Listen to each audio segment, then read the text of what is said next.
Okay guys, today is just a quick tip if you are trying to start your zero-turn mower or your tractor or whatever it may be, and it's been sitting for the season, possibly the winter, and you go to start it and it's just cranking and cranking and cranking, you're choking it and it's not firing.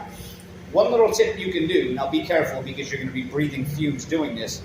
I had already started this machine, I had to do this method. And now that it starts, I was like, oh, I should have did a video on it before I started it, but this is what I had to do. Now, this machine was just cranking and cranking.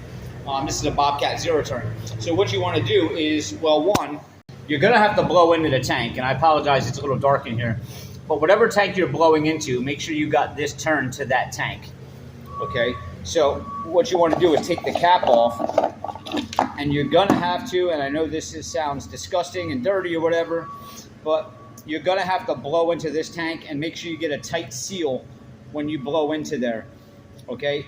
Blow into there as hard as you can and then immediately choke it and turn the key. You need to get that fuel flowing. Sometimes the fuel just needs a little bit of push, but blow into that really strong, the best you can. Try not to breathe in as your mouth is still on it. Come up here, turn the key, and it should fire up for you. I can't tell how many times I've used that method and it works right away. So please guys, if this helped you out, hit subscribe below, give me a thumbs up. I'll see you next time.